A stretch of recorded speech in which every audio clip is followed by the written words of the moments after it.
Okay, right, it's a brief introduction to the pre-made GRP edge trims that you use when you're installing a Stronghold GRP roof. Yeah? I've got them laid out around me. There's quite a lot, don't be daunted by that, we'll go through them one by one.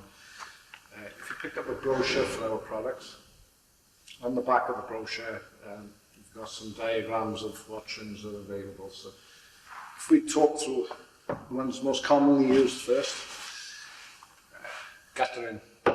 All roofs, most roofs will have some gutter at some place or another. You've got three sizes available with the guttering trim. On the brochure they're the A170, A200 and A250.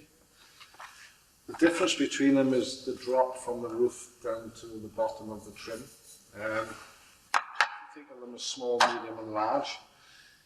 Another type of trim then, which keeps the water on the roof, so effectively forms a small parapet wall, is a B profile. And again, the Bs come in a small, medium or large. And on your brochure, you should see that B230, B260 and B300. That's the next lines along here. Important thing to remember is that if you use a small one, on the front of the roof, on the edge of the roof, use the small one also, and then they finish at the same point. That applies through the range, so the medium one finishes at the same depth as the medium gutter trim there. So the roof that we're going to do shortly in this video, it's about a standard size for small extension. So we're going to be using the medium size trim, which will be the one we most commonly use for 9 out of 10 of the roofs that we'll be doing here. So for this roof, we're going to use an A200 on the front and a B260 on the edge of the roof. Yeah? We push these out of the way for a minute. Some other commonly used types of trims are this one, which is a flat trim, it's called an F300. This is basically used where the roof goes into a pitched roof. You fix it to the deck of the flat roof and she rides up the rafters of the pitched roof. Yeah. It comes in a roll form. Another very common trim to use would be a D260. You notice on this one that this is a short leg and this is a long leg. The purpose for this trim is where the roof meets a wall or an abutment.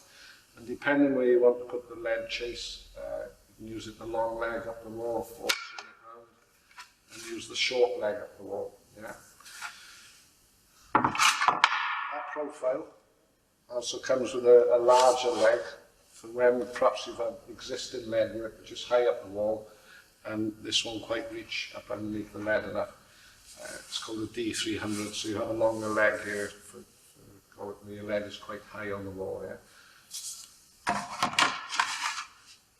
Some other trims that we come across, the 195 internal and 195 external. Yeah.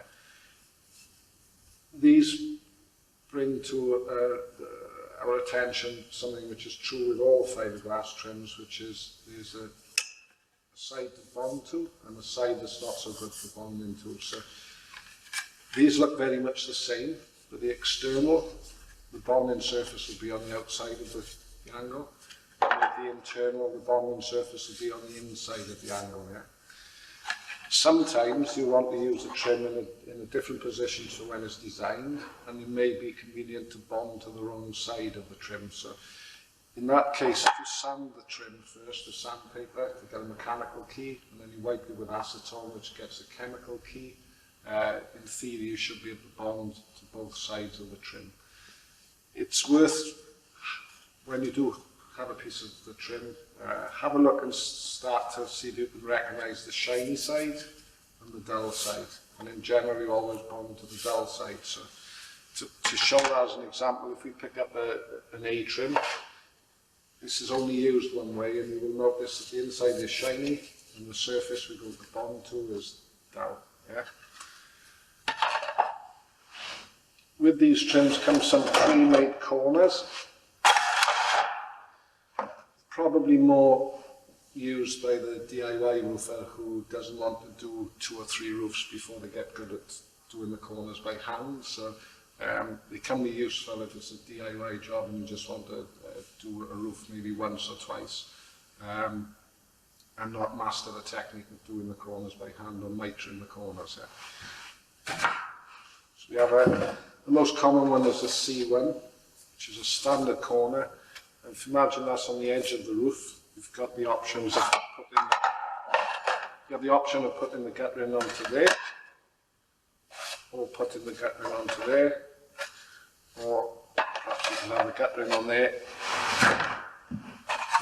These fixed with a B260 then going onto there. So that's a way of forming the corner without perhaps the extra skill required to mitre the corner and laminate the corner by hand. We also have some internal and external corners which are designed to be used with the D-trim. So if the roof is into the corner of the building and you have a D-trim going along two abutting walls meeting in the corner, you can use this trim to join them, or indeed if that's an external corner you can use this type of corner. Yeah. The last product used quite often on larger flat roofs, called an E280. The idea of this product is that basically if the area of the roof is over about 50 square metres or more than 5 or 6 metres on a run, to allow for contraction expansion, it's a good idea to put some cuts into the roof and separate it down into smaller areas. You would use this product to bridge the gap between the two areas. And then when that product gets to the edge of the roof, you would use this product to form from the expansion joint down onto the edge of the roof. Yeah. So for this roof that we're on, we don't use a B trim or a mini parapet trim, but we use the medium size, parapet trim down the far edge. We use the parapet trim, the B260 again, down this edge. We don't use the medium size gutter trim, which is the A200, along the front edge. We don't use an F300 along where this roof effectively goes into the eaves of a pitched roof. And then on this abutment on the cheek and the abutment along the back edge, we don't use the D260. Along the back edge, later it would have lead coming over it. And on the side there, you probably need to dress that cheek with some sort of external cladding, etc. Yeah? Where you've got the options of using lead, in the fiberglass world we have another product which is a replacement for the traditional lead flashing. They basically come in two sizes, which is a 100mm or a 150mm. Again, if the existing lead flashing is quite high. And they also come in two forms. Now the first form is straight finished, and the second form would have a roll on the top which acts as a moisture trap. Be careful using the type of the moisture trap, because if you push it into the chase in the wall and there's debris behind it and you have to take it back out, it can be very difficult. So we tend to favour the type without the moisture trap, which basically finishes straight. Yeah. The advantage of this is basically there's no value to a thief, so it's unlikely to get stolen, which traditional lead is often done, stolen these days. Yeah. So basically, for the purposes of this training video, we're now going to clear all this off. I'm going to get the correct lengths of trim onto the roof to dress the edges of the roof. And then we're going to show you a method of doing a corner by hand and the method of doing a corner using power tools. Yeah. So, see you shortly.